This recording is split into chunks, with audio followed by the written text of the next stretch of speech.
This is Film Talk, where we interview the brightest minds in filmmaking 5 days a week. Do you need a great camera for your next shoot? You may want to consider the world's lightest handheld Super 35 digital film camera, Blackmagic's Ursa Mini 4.6K.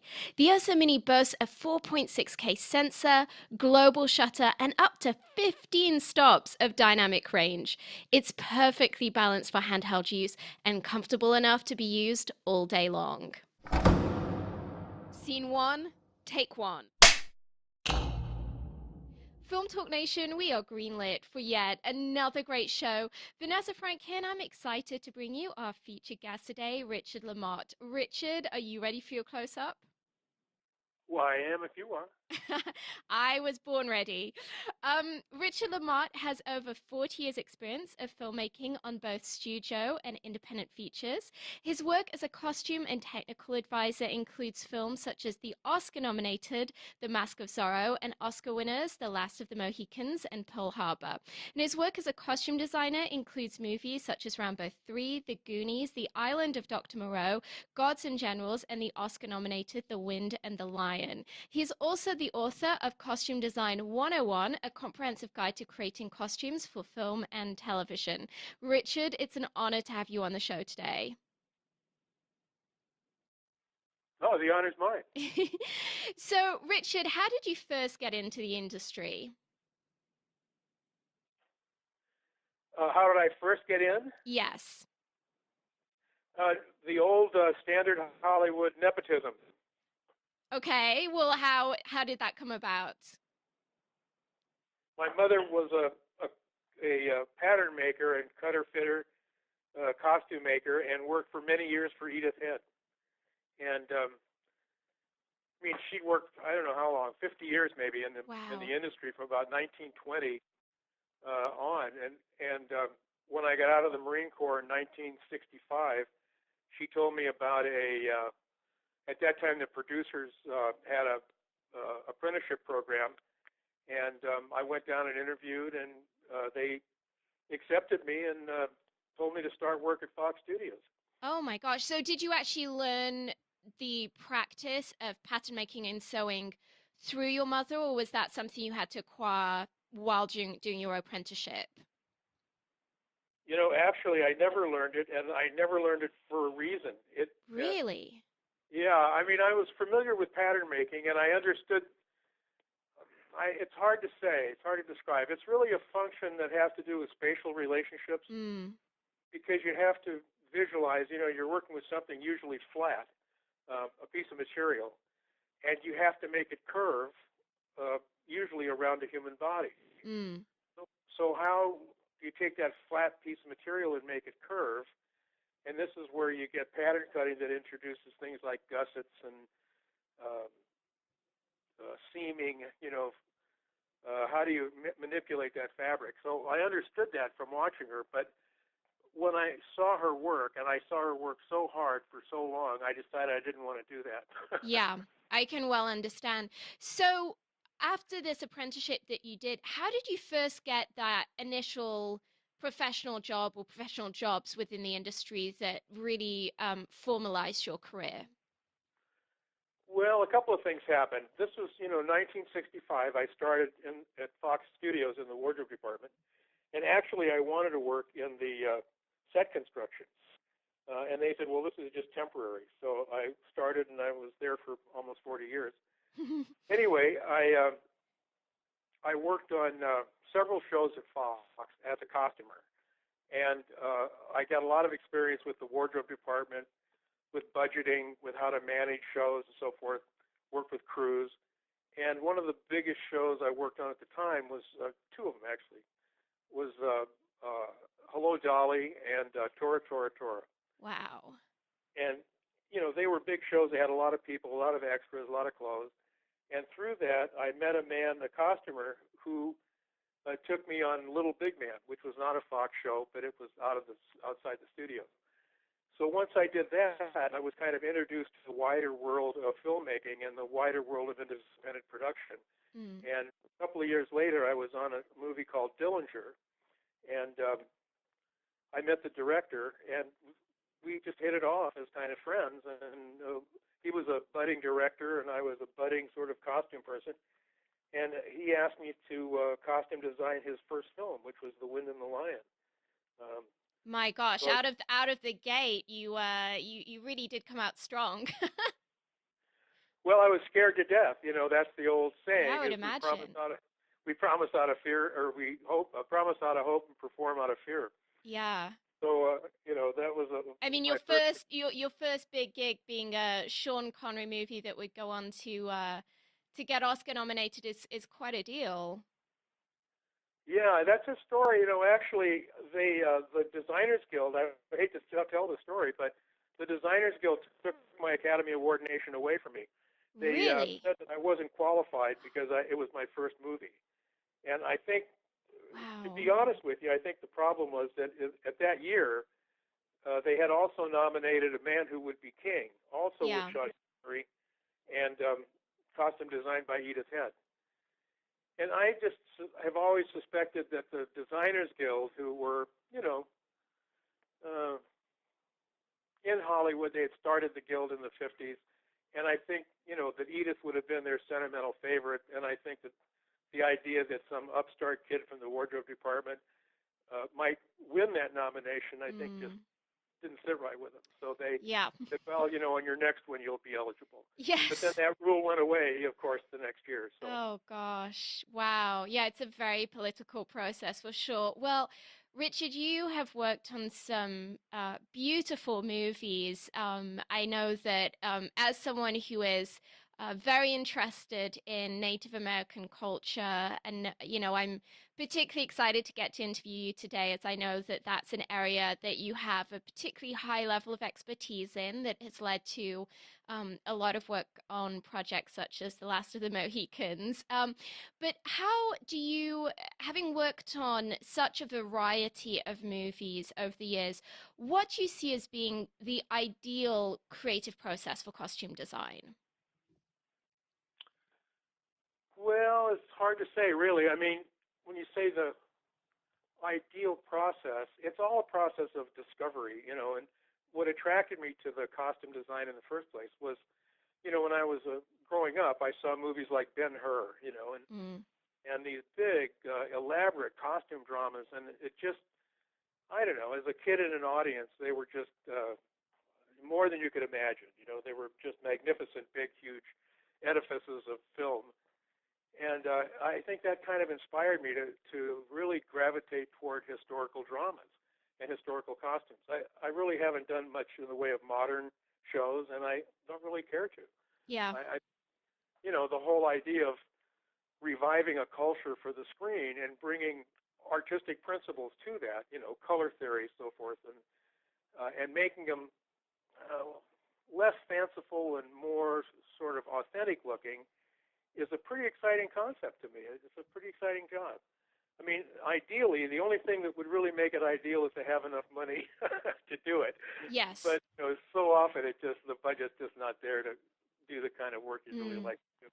But I mean, to what extent do you want your director to come to you and say, this is precisely what I want? Or do you more so prefer a director that comes to you and just says, you have carte blanche, I trust you, you're the expert, come to me with your ideas? Well, it's great to have a good, it's imperative to have a good working relationship with a director. But, some directors sort of take it for granted. They never talk to you about it. It's only if they see something they don't like that they say, can we have a little more of this or that? Yeah.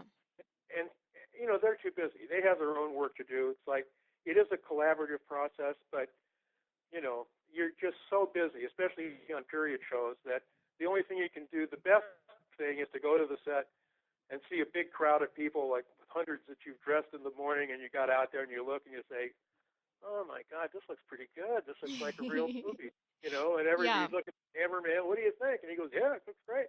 And that's, absolutely. then you go back to work. I remember I was watching an interview with Michael Mann recently who was discussing how on Last of the Mohicans they really created a life-size set that was to where you would just almost lose yourself in the experience. And I can just imagine the delight that that must have been for you, being the enthusiast that you are on Native American culture, to get to have that kind of wide scale experience. Well, that was, I want to say, a pretty unique experience because we built almost everything that went in front of that camera. Mm. Where a lot of times, you depend on rentals and maybe you build for the principals. There really was nothing in stock anywhere in Hollywood or England or anyplace that had ever touched on that particular subject or that particular group of Native Americans. So we started, and I mean, Jim Atchison was the designer originally, started off the show, got sick during the show and had to leave, but he was the one that started. And he was very, very precise. I mean, he did Last Emperor, and he did Dangerous Liaisons, I believe. But he did, amazingly big, huge shows, and he had a great English crew of cutters and fitters and pattern makers. And we supplied the sort of Native American experience for him, kind of made that, coming from England doing the shows that he didn't really understand Native American stuff, although he understood it by looking at it, of course, what it was. But we brought all kinds of leather for him, and we aged it and dyed it, and actually recreated the patterns and made all these things that you're never going to see again. And he was delighted, and the company was delighted, although Michael Mann was, very persistent in demanding what he wanted to see. I can But imagine. it all worked out pretty good, How obsessive are you about authenticity? Do you feel that it's very much just about creating an impression of the era, or do you really feel that every detail has to be precisely era appropriate? I don't know that you can ever do a real era appropriate movie. I mean, just even when you get back before 1900, the shoes are just different. You can never really remake hundreds of pairs of period shoes. So you use the shoes that they have, which are all, maybe patterned slightly to look like earlier shoes, but they're not really. The same thing with clothing. A lot of actors don't like to wear really period clothes. They want them tighter here or looser there, wider pant legs or narrower pant legs or whatever. And women, today don't necessarily want to live 12 hours a day corseted. Yeah, yeah. I can imagine that that's particularly for someone who's a lead, who's on a hot and busy set all day, really going for that complete authenticity must be incredibly difficult. Well, they're laced into several layers of clothing. And they used to actually make stands that they would have on the set that was like almost looked like an upright ironing board with arms. Yeah. And they would stand in those things and rest instead of sitting down because they couldn't sit in those dresses. Oh my gosh. Wow. So there are, the more like westerns, you see, especially westerns made in the 40s and 50s. There's a lot of concession to hairdos, Yeah. and tight bodices and things that just look, compromised to the period they were made in because they think that that's more attractive audience-wise. I mean, I'm sorry, go ahead. Oh, no, I was just going to say, I mean, I can certainly see that there is the reality that it is a visual medium, and I can see the side of it where one would want to be just as precise as possible down to the detail. But I can also see that as a director, at the end of the day, you just want whatever looks the most compelling on screen, knowing that the vast majority of your audience really isn't going to know otherwise. Yes, and there's also a lot of undocumented things that you photograph. So, for instance, if let's say your movie's about the Civil War, well, we all know what Civil War clothes look like, and they're all easy to find out. And there's museum exhibits that have them, and there's books on it, and pattern making books on it, and all that. But the question is, you're depicting characters, and maybe there's no actual reference for these characters you're sort of creating for the screen, and there's no maybe reference at all because they're fictional characters. So the question becomes, how do you best illustrate, for the purposes of explaining the script, how those characters look? So there's, I want to say, the element of psychology or whatever the heck it is that allows you to illustrate with clothes so that you make certain plot points and characters become easy for the audience to see, just as the dialogue is easy for them to hear. You buttress the sort of feeling of the movie by what you're putting in front of the screen. Absolutely. Well, in terms of that illustrative practice, you touched on earlier color theory. That's something I would, and I'm sure our audience as well, would love to hear a little bit more about, as certainly that's just such a strong component of your craft. Well, and my mother told me many years ago, she said, if you're doing a musical comedy, look in the garden shop for colors. And if you're doing a period movie, look in the vegetable counter. And, it's true. Before, 1900, mostly they used vegetable-based dyes, which are softer in color than the aniline dyes that we use today. Yeah. So the very fact that you can go to a yardage place and you can buy fabric and you say, oh, this looks good, it's probably a little too strong, especially in pure colors, for doing really a period movie. So that's one thing. It gets you into dyeing and bleaching and dyeing and changing color, dyeing yardage yourself. In fact, on Last of the Mohicans, the military uniforms were all contracted out. But for the Native Americans, we had, breechcloths to make and cloth leggings and Stroud blankets. We bought everything white, all the wool, and we dyed it all ourselves. In fact, I had a friend named Mike Butler who we were looking at photographs of these Native Americans, and on the bottom of their breechcloth, they had a little kind of zigzag white line.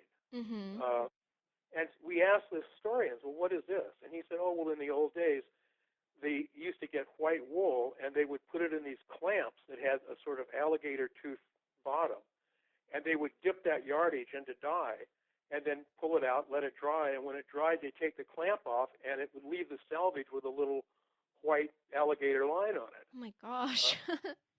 You know what I mean? Yeah. And so we said, well, gosh, that'd be great. So we dyed our own material. We actually went to an ironmonger and made the clamp with a little alligator tooth bottom, and we dyed our own material.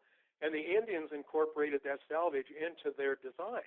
Wow. So where you wouldn't see that selvage in a white man's coat or dress or anything, it did show up with the Native Americans. Yeah. So we thought that was a pretty interesting way to put a little detail in there, but it required, a lot of work and some thinking and a little bit of money to actually go out and construct the clamps and do it that way. Oh my gosh.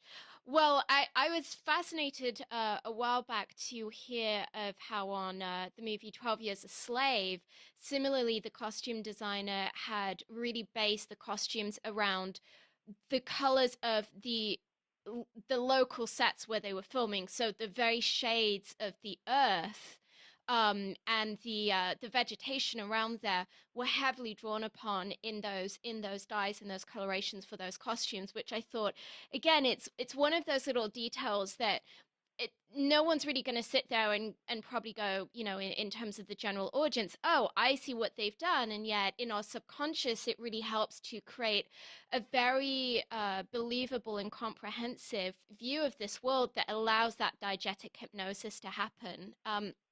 So, Richard, you've worked on a lot of smaller budget independent features as well as the big studio pieces that we've mentioned.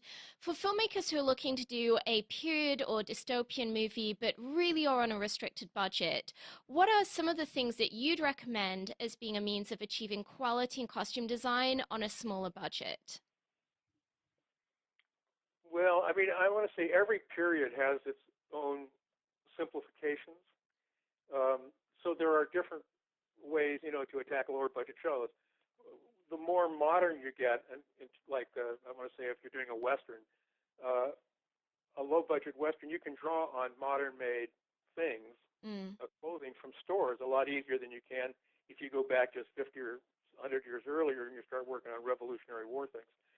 There are a great many reenactor shops that cater to people in this country, especially that do Revolutionary War, French and Indian War, 1850s, 1870s, or 1770s, 1750s, and Civil War, of course, is a big one. So you can get a lot of help from reenactor companies, and you can also look into using reenactor groups to fill out maybe the background and the extras. The only problem is you don't have any control over the color range. Yeah. And so, you have to live with whatever they were in that day, which is always a problem, with extras. If they want to depend on extras to supply the background, you just don't have anything to say about how it's going to look. And So, sorry. how does one deal with an issue that I've noticed, which is that I have personally found with a lot of period rentals, the situation that one has, unless one is really going to the high end, which on a limited budget isn't necessarily an option. The issue that I found is that a lot of those costumes there's something about them that looks modern, either because, as you mentioned, the color is just, it's too vivacious, or the material looks too new. I mean, I've said to costume designers, listen, I want you to be, even though this is a rental, I want you to beat this up, like put some dirt on it or something to just make it seem like, people haven't just walked out of Forever 21, or that this hasn't just been freshly laundered. It needs to look lived in. How does one overcome that issue when one isn't on a big budget production where one can really go through the correct process, and maybe it's just a rental that just everything about it, from just the stitching to the fabric, just looks new? Is there anything that you can advise to kind of get around that? Well, the problem there is if you're getting it as a rental, if you have to talk to the rental house before you manipulate it, because Yeah. if you don't give it back in the same condition that you took it, you can be charged a loss and damage, which is sometimes 10 times the amount of the rental. And if you're right now, most outfits, complete men's or woman's outfit from, say, a Western, let's say, because those are common shows to do cheaply, it's about $250 an outfit to rent.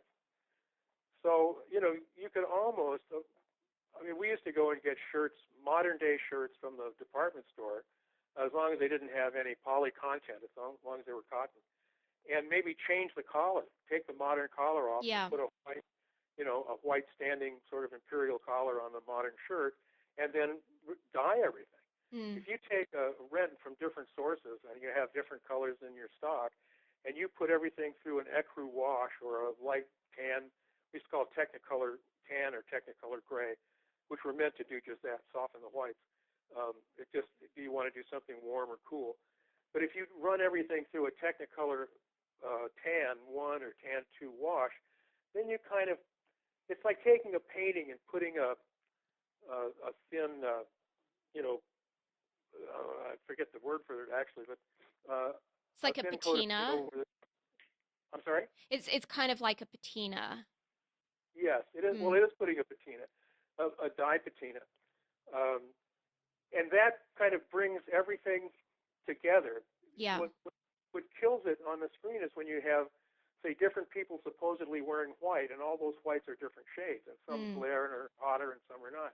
If Yeah. you knock everything down to where the camera accepts it all as white, you're not in conflict with anything else there, because there's nothing else white there. It's just what you put there. So you can manipulate that down and make it softer, and everything looks a little softer, and brings it into the range of your film. One issue that I've really found working on period pieces that are on a fairly tight budget, lower budget, is fur. I have just learned from experience that fake fur is just it's worth just about anything to get real fur. Because the fake stuff looks really, for some reason, I just feel like the light shines off of it, and it becomes so apparent that it's fake that it kind of breaks the audience belief. Is that something that you found, or do you kind of have some workarounds to that? Well, what kind of garments are you talking about? If it's like you have maybe a cloak with a fake fur collar, and it's that kind of, I want to say maybe like an acrylic, just a really like clearly I know. not real fur. It's a dense, I guess, a denser hair. Well, some of that, if it's acrylic especially, it has that kind of glistening or Yeah. whatever it is to it that it's just. But you can maybe try to kill that either by over dyeing it or by spraying it. Use dulling spray. Use Mm. use a maybe hairspray, Yeah. uh, and then comb it through there, and it kind of knocks out the glistening part of the fur. You know, you run the risk of making the fur look really dead. Yes. but it's the only way that I know that you could probably mitigate that sheen.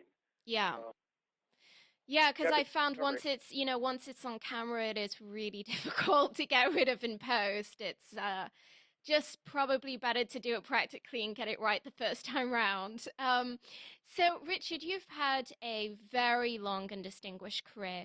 What's the biggest challenge that you've encountered so far in your career, and how did you turn that situation around?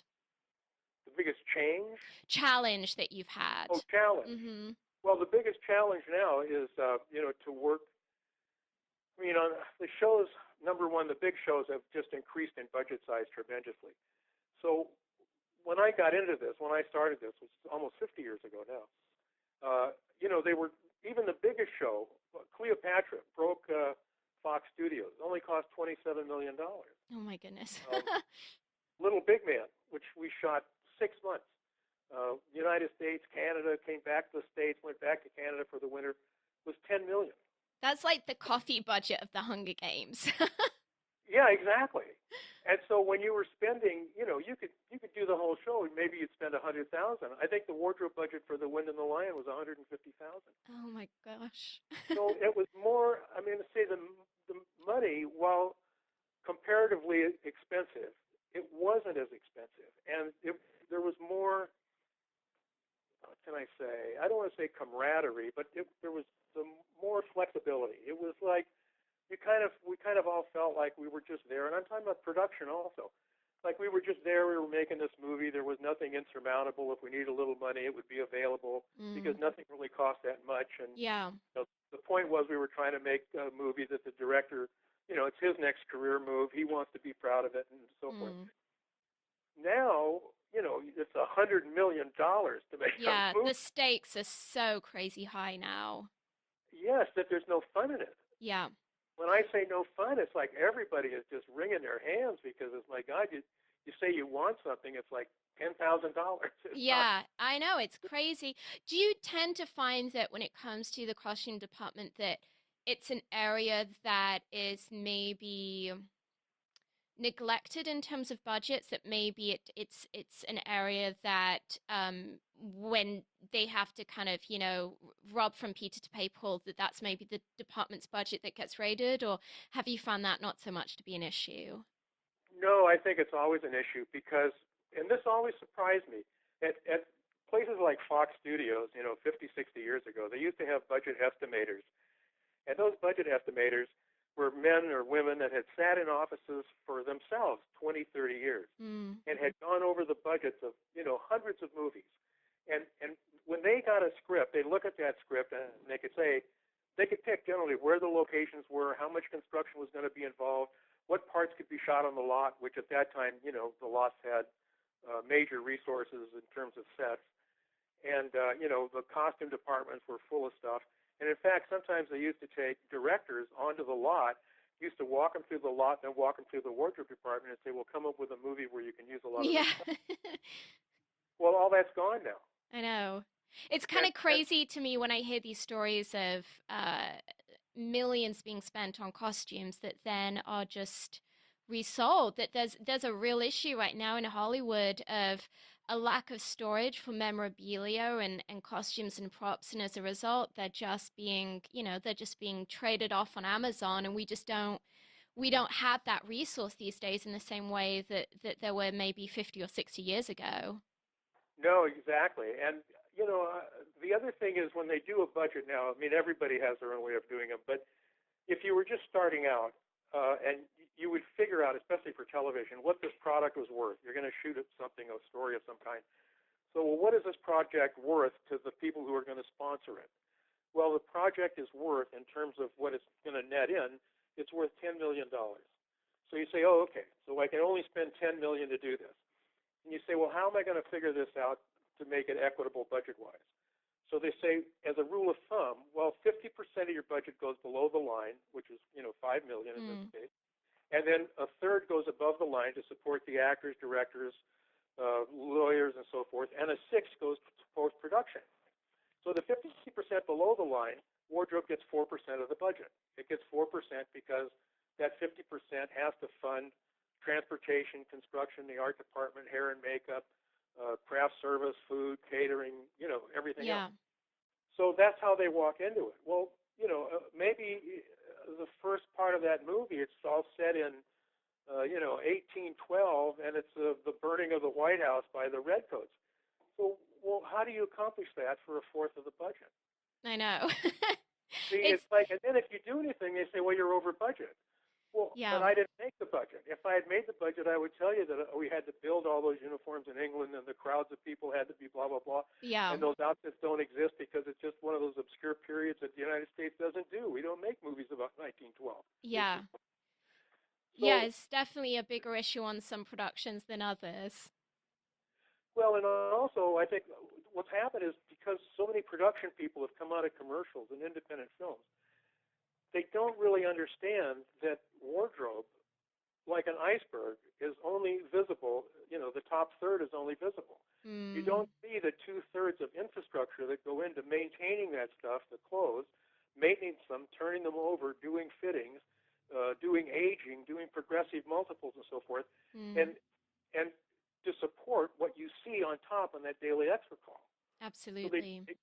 they tend to budget according to what they see in the script, and they neglect to think about the fact that there's this huge infrastructure problem going on in the department to support that effort. Yeah, I can absolutely see that. Richard, what's one thing that you really wish you'd known earlier in your career? I'm sorry, something what? What's one thing you wish you'd known earlier in your career? Oh my gosh, there's so many things. I think probably I would have liked to know maybe how to be more um, self-confident. Mm. But I think, the lack of experience means a lack of confidence. So as you start out, you necessarily have less confidence because you're just exploring everything.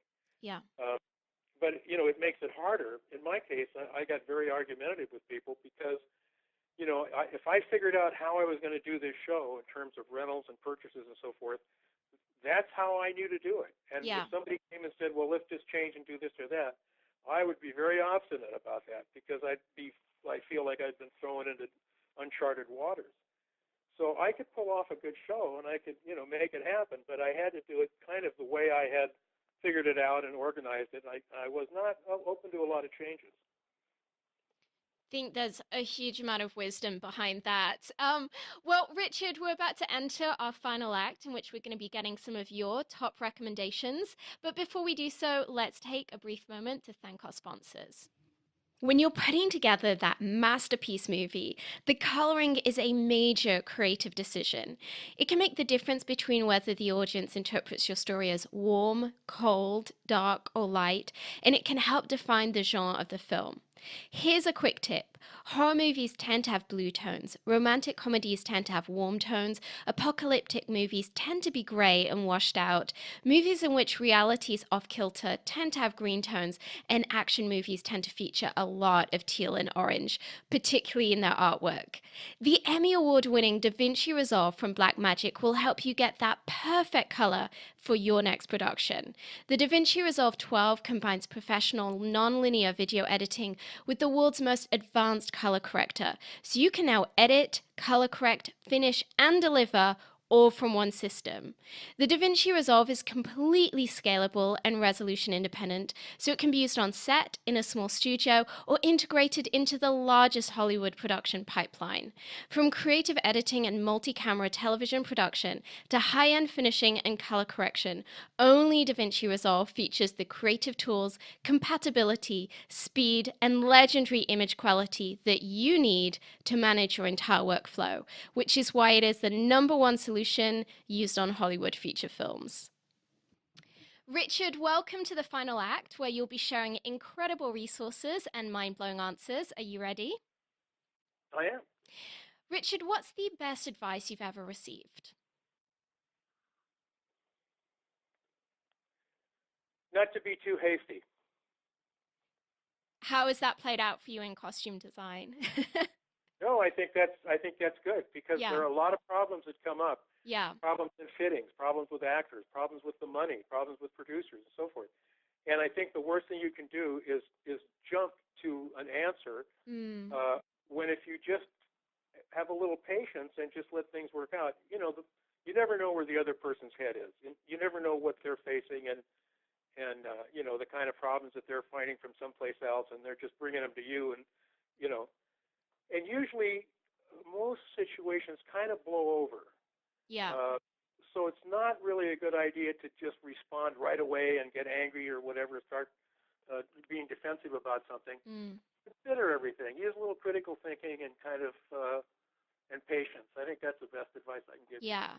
What kind of lead time do you tend to want to have? I mean, I realize that it really depends based on size of production and the work involved, but typically how early on do you like to get involved in a project? How what? Typically, how much lead time do you like to have before going into production? Oh, well, it depends. If you're going to manufacture a lot of stuff, you want to have about 3 months or more if you can. If you're talking about a movie of the week where you can go down and either rent or purchase everything, 4 or 5 weeks ought to do it. That's really surprising to me. I would have thought with some of these productions that you've worked on that the lead time would be exponentially longer. Well, I mean, it depends. You're asking me now. If you'd have asked me 10 years ago, I might have given you a different answer. Yes, of course. Well, Richard, if you had just one movie to stake your entire career on, what kind of movie would it be and what talent would you want attached? Well, actually, it's funny you asked that. A couple of years ago, I went to Malaysia on Marco Polo, and I went there as a supervisor and worked for a friend of mine who was the designer on the show, Joe Corer. And I thought about movies like that a lot, miniseries, because the ones they do now for Netflix and especially Netflix, but I guess there's others. Yeah. They're big, huge affairs, and I think the costume budget we had on that show was like $4 million, which is Wow. to me astronomical. I mean, that's, Yes. but I thought, well, if I could do anything, I would go to Mexico on a mini series about the Aztecs. I think that would Oh, be the most fabulous thing to do and the most beautiful production-wise, and that would be, a project I'd really like to tackle. that would be cool. And I don't feel that that's something that we've really seen much of before. I mean, I'm struggling to think of any commensurate TV show or film. So, yeah, maybe you will inspire a few people listening to this today Well, creatively. I hope so. Yeah, the That would last be, movie that was anything like that was Captain from Castile, made mm, in about 1946 or 7 with Tyrone Power. gosh, which is in Hollywood in Hollywood years, that's forever ago. I mean, I feel like these days most movies that are older than 15 years end up being remade. It's quite shocking. Yeah. So Richard, you have written a wonderful book on costume design. Could you maybe share with us a little bit of what our audience could find in that book? Yes, the reason I wrote that book is because I worked on a commercial venture back east, and I worked with a gentleman named Sam Grogg. And Sam Grogg went on to become the president of AFI, American Film Institute. And he's a well-respected filmmaker, and he's a good organizer. He produced movies at an independent studio in Texas and so forth. So he's very intimate with the filmmaking process. And we used to have lunch together when he ran the film school at Winston-Salem, North Carolina. And one day he asked me why it was that when commercials and whatever film ventures came to his state, he would always try to get some of his students employed as crews. And it always worked out. Everything was great except with the wardrobe department. Wardrobe people who had been raised in the theater, and they have I want to say, world-class theater program, they could never integrate successfully with the commercial filmmakers or commercial people. And so we got into a discussion about that. And the reason was because even though you're both using clothes, everything else is different. You're with a theater, you've got one production, you mount it, you make everything. It's made so that people 20, 30, 40 feet away can see what those costumes are, and you maintain those costumes, and they might work for a night or they might work for months. With film, you have to make these huge kind of illustrative crowds and characters, and they're made to be 40 feet tall because people are going to see them in a theater. Yeah. And a collar, is like 10 feet tall when you're in a close-up. So, You see every spec. yeah, I mean, they're just different concerns, and the concerns of a film crew trucking tons of wardrobe around in to different states and offloading them and dressing extras and shooting and repacking them and moving is foreign completely to people in theater. Mm. So years later, this Michael Weesey Productions, they have a series of filmmaking books. They were queried by people in theater departments as to how they could take their costume skills and transfer it to the motion picture industry. They called Sam Grogg at AFI, and Sam Grogg recommended me based on our prior conversations. So at that time, I was working at Western Costume Company, and I used to see a lot of our customers were young people who had usually worked on commercials as stylists, which is kind of costume, but they do more than that. And they were now, maybe their director had a small film to do, and he took them as part of the crew. And now as a stylist, they've done 10, 20 commercials. They came into Western Costume Company, and it's 120,000 feet of rental clothes. And it's just overwhelming, and they don't know where to start. And they just don't have the background and experience to know how to think big enough to do a department. They can only think sort of in their prior life, it's me and two other people, and the three of us are going to do this project. Now they have to think about a crew sometimes gets as big as 20, 30 people, maybe more. So I saw them get buffaloed. I saw them not able to understand how to budget or how to get things done schedule-wise and put the most important things first, prioritize their department and so forth. And so that's who I wrote the book to. It was to people that I'm not telling people how to design clothes. That's a different function, and there are plenty of books out there that do that or make patterns or any of that stuff. The main goal of my book is to help people understand the process by which they can be a successful designer or a successful supervisor in filmmaking by studying what is important to us, which is adhering to the schedule and the budget, by assessing the job going in, by how do you pull out the department requirements and address them and break them up so that you can get them and get things on the road, and what you have to be concerned with in terms of your prep time and traveling and even maintaining clothes on location and what kind of facility do you need and how you have to plan that into your initial discussions with the producer, or you're going to be disappointing because they're going to expect you to be able to handle all that. And, as anything else in motion pictures, if you're a costume designer or a supervisor and you get on a company, people on that company have seen your job done by a lot of people before you got there. They have experience that goes back, in my case, 50 years. So it's hard to fool us. So I don't want to have people do a production by crisis. I want them to have some understanding of what they're going to face and be prepared for it, and so that it doesn't surprise them when the moment comes. So that's why I wrote the book I did, and hopefully that's the information it contains. So the name of the book is Costume Design 101, and definitely for anyone who is either looking to go into that area of industry or even film directors or producers who want a better understanding and empathy for the wardrobe department. It's really a seminal textbook to get a hold of. And Film Talk Nation, I know that you love audio. To thank you for joining us today, we've partnered with our friends over at Audible to offer you a free audio book. Great titles available include Story by Robert McKee, Save the Cat Strikes Back by Blake Snyder, Why Not Me by Mindy Kaling, and Your Year of Yes by Shonda Rhimes. If you haven't already done so, you can claim your free audio book at audibletrial.com/film talk. That's audibletrial.com/film talk. And this link will also be included in today's show notes. Richard, if you could recommend a single movie to our listeners, maybe a movie that is particularly notable for its costumes, what would it be and why? Well, there have been so many good ones. It's hard to really know. I mean, it just made me. I was thinking while you asked the question. I'll tell you my favorite movie, but it's not much of a costume movie, although Okay. It really is. My favorite movie is Seven Samurai. Mm. And I saw that when it first came out in 1955 with my Japanese next-door neighbor.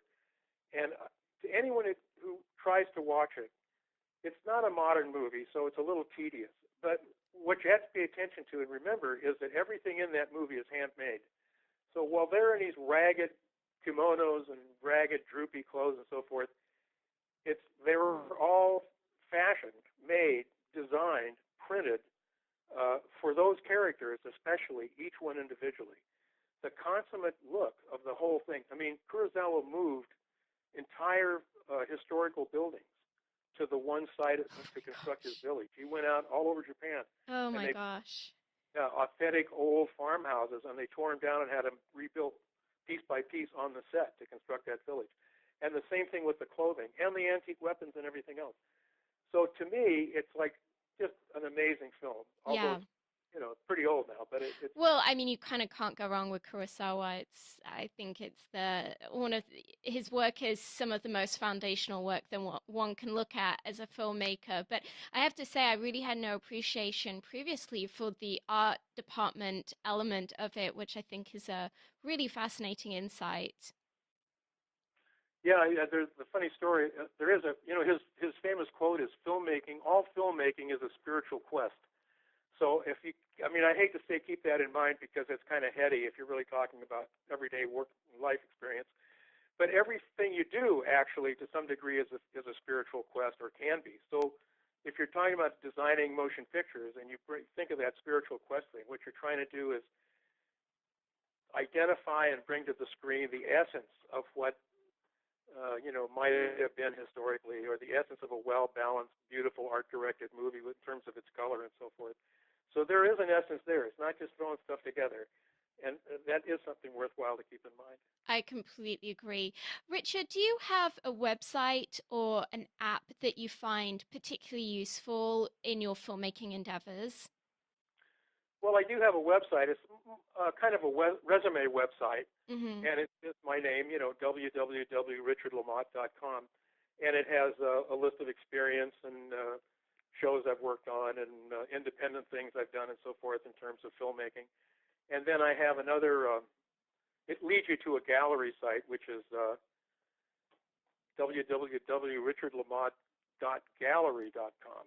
And you have some Richardlamotte.com. beautiful I'm artwork sorry. on that. You have some beautiful artwork on there for anyone who is a fan of Native American culture. It's an absolute treat to check out. I actually meant more so, is there like an online resource that you find helpful in your job? I want to say no. When I started, Mm. I was born in the era of books, so I have a lot of books. But there's people like Curtis, who was a photographer, and Frederick Remington, who was an artist, and a lot of other. You want to go earlier? There's Delacroix, and people that really paid attention to those Native Americans, and Native Americans themselves. There's some instances of ledger books that were like coloring books that the Native Americans did of their own life. And you just have to use that, not so much resources, online resources, but I think Mm. the old traditional ones for me. And then nothing's better than actually going to the reservation and talking to the old guys about. Although Native Americans have a funny sense of time, and what they say, oh, this is the old way, this is the old way. They might be talking about 1940. Yeah. Well, Richard, it's time for the martini shot. What parting piece of guidance do you want to share with us? Um, no, it's a gosh, I don't know. It's an honorable profession. It's a great lifestyle. My first boss told me, Richard, the costume department offers you a lot of opportunities. It's a great way to earn a living. You'll travel the world. You'll work with famous people. You'll have a great time. You can be real creative. There's only two things you can never do in this business: never be late, never make a mistake. It's very true. Well, that's a wrap. Film Talk Nation, in this industry, you're only as good as the people you know. And today you've been hanging out with Richard LaMotte and myself. If you want to go the extra mile, head over to filmtalkpodcast.com and type Richard LaMotte into the search bar. The show notes from today's show will appear along with everything we discussed, like Richard's recommended book and movie. Richard, we appreciate you sharing your priceless insight with us today. Film Talk Nation thanks you, and we'll see you on the red carpet. Thank you.